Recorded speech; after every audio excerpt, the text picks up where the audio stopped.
بسم اللہ الرحمن الرحیم۔ رمضان المبارک کے وظائف: روزانہ 600 مرتبہ کلمہ طیبہ کا ورد کریں۔ لا الہ الا اللہ محمد رسول اللہ۔ روزانہ 600 مرتبہ یہ استغفار پڑھیں: استغفر اللہ العظیم، استغفر اللہ العظیم واتوب الیہ۔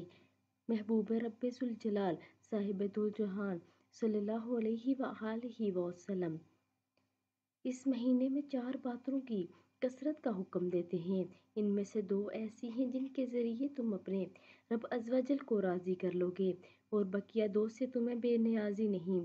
پس وہ 2 باتیں جن کے ذریعے تم اپنے رب کو عز و جل کو راضی کرو گے وہ یہ ہیں: کلمہ طیبہ استغفار کرنا، جبکہ وہ 2 باتیں جس سے تمہیں بے نیازی نہیں وہ یہ ہیں کہ اللہ تعالیٰ سے جنت طلب کرنا، جہنم سے رب عز و جل سے پناہ مانگنا۔ مکمل ماہ رمضان المبارک کے روزے رکھنا ہر مسلمان عاقل بالغ پر فرض ہے جب تک شرعی عذر نہ ہو۔ قرآن کریم میں اللہ تعالیٰ ارشاد فرماتا ہے: ایمان والو، تم پر روزے فرض کیے گئے ہیں جیسے اگلوں پر فرض کیے گئے تھے کہ تمہیں پرہیزگاری ملے۔ روزانہ 2 رکعت صلاۃ و توبہ پڑھیں اور گناہوں سے سچی توبہ کریں، اور پھر 2 رکعت صلاۃ و حاجت پڑھیں۔ روزانہ 1200 مرتبہ درود شریف پڑھیں۔